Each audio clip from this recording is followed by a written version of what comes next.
Hey folks, welcome back to Only Best Fantasy Novels. My name is Robin, and today I want to talk about All the Seas of the World by Gavriel. And deciding to reread this book, now that I've read so much of Gavriel's works, was a really good idea. Because I first read this when it was released, and it was one of the first few Gavriel books I'd read. And honestly, that was a bad idea. This is, beyond a shadow of doubt, one of the worst marketed GGK novels ever. And I'll get into that just now. First of all, what is this book even about? So in the dead of night, a small ship carries a team of assassins to shore. Their task is simple: an act that will further the greed of men for whom there is no such thing as too much. And with that simple triggering event begins a dramatic shift in the power in the geopolitical powers of this particular world, this particular part of the world of the Sarantine mosaic, I should say. So anyway, what do I mean by badly marketed? By all accounts, this book is a standalone. Like, before I read it the first time, as I do with all new books, I check to see if it's a standalone, if it's a part of a series, whatever. There was nothing to indicate this was a part of a series. And you can absolutely read this as a standalone, but depending on when you read this, you rob yourself of quite a bit of the enjoyment that this book can give you, which is what happened with me. Like, when I first read this book, like, I enjoyed GGK's prose. It was a decent enough story, but it wasn't anything significant to me. Like, I think I'd maybe 3-starred it and just set it aside. As much as GGK had quite a bit of prose here, because reading it, you can tell that there's more going on in the background that you can't quite appreciate, and that was something that irritated me. And now, having read Lions and Sarantine Mosaic, and especially A Brightness Long Ago, though now that I have those books as context and I reread this one, I enjoy this so much more. So, like, this is, as the majority of his standalones are, this takes place in the world of the Sarantine Mosaic in a particular time.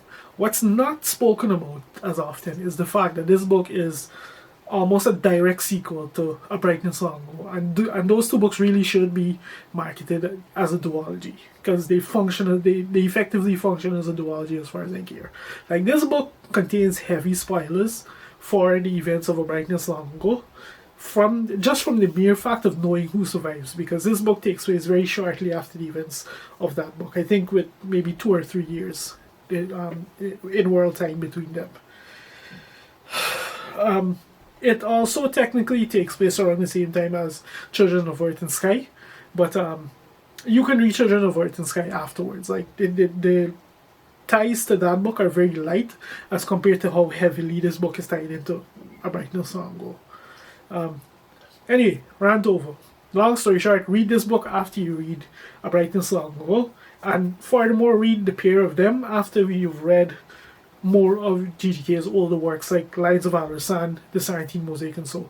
It's not necessary that you read them before, but I think you'll enjoy the stories much more if you read those before you get to these. Yeah. So I'm not going to waste time talking about what's at the heart and soul of GGK's style. So his absolutely magnetic prose, his great characterizations, just this fascinating multi-layered world that he's created. Like, that's all standard for him. That's the baseline from which we should judge any of his books at this point. What I do want to talk about is the major theme that pervades the story, which is the idea of homes and the lost home, essentially. Like, multiple characters over the course of this book. They or maybe let me start with our main characters, because there's 2 of them. The first is a man who's an equivalent of a Jew in this world, and he was forced from his home, and for much of the story, you very much get the sense that he's essentially become a resident of the world.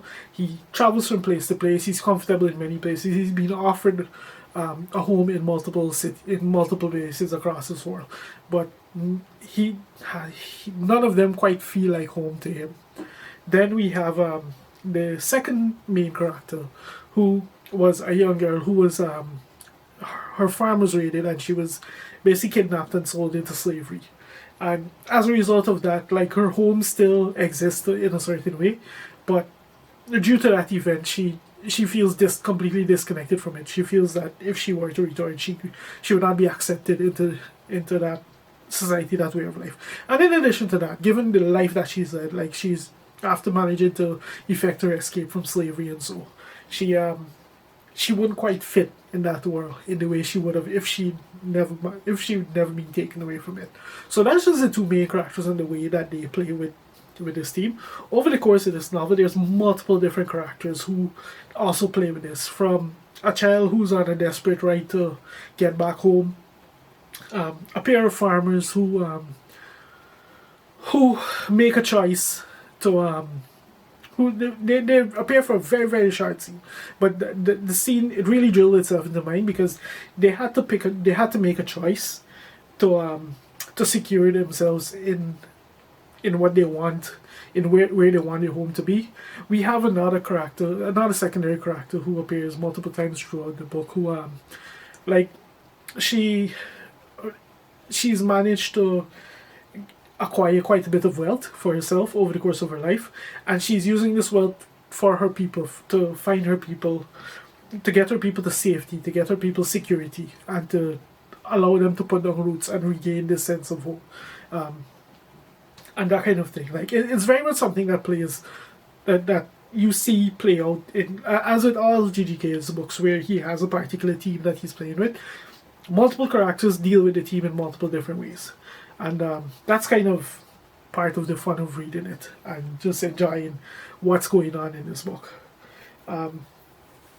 Aside from that, as for the just basic plot of the story that you could read and enjoy, we have just these tumultuous events in the world of the Sarantine Mosaic that are happening at this time, largely with the conflict between the Asherites, who are this world's equivalents of Muslims, and the Jadites, who are this world's equivalents of Christians. So there's quite a bit going on in this book, and I keep thinking back to this this loss of home, and just the way that like your home can affect your identity and these kind of things. And home isn't necessarily a physical place. Sometimes it can be an emotional one as well.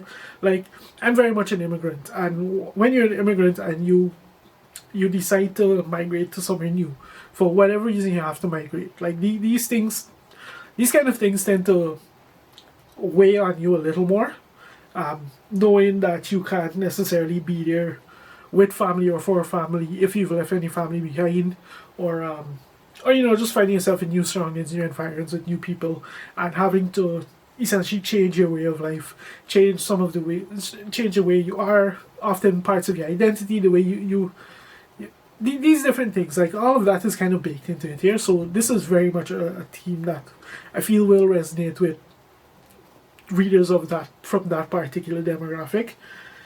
And it can be both heartbreaking and hopeful to read, the way that these stories play out over the course of this book, because it will resonate with you in different ways, especially when you have that kind of background. But yeah. What else did I want to talk about?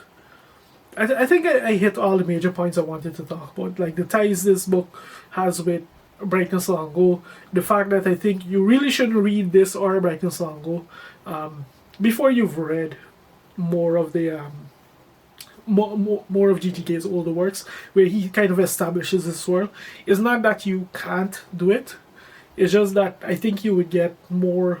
You would feel more fulfilled. You would get more enjoyment if you were to read these books after you've experienced more of his works, where he kind of sets up this this rich world that he's established. That is, it's not like these are all part of a series or anything. They just have a shared world that they're happening in different times in different societies. It's nearly always a different society, a different culture, that kind of thing. Even if the story does tend to have some tropes. Like, there is almost always a healer with a J as the first letter of the name, for instance, that kind of thing. Yeah. What else can I say about this book? It was just a wonderful read. Like, it was just a wonderful read. The first time I read it, like I said, I liked it, but it didn't really stand out as anything special other than GGK's prose. Deciding to reread it after reading A Brightness Long Ago and having now the further context of the some of the other works in the Sarantine Mosaic, like the actual Sarantine Mosaic duology and Lions and these kind of thing, it really enriched the reading experience. So I'm very happy with the fact that I decided to read it. I definitely enjoyed it way more the second time, and yeah. At this point, I have one GGK book left to read, The Last Light of the Sun, and I'll be all caught up with his published works to date, and that is a very depressing fact. But it is what it is. Yeah, that's all I have to say about this book. I think if you've made it this far into the video, thank you very much for watching, and I'll see you next time.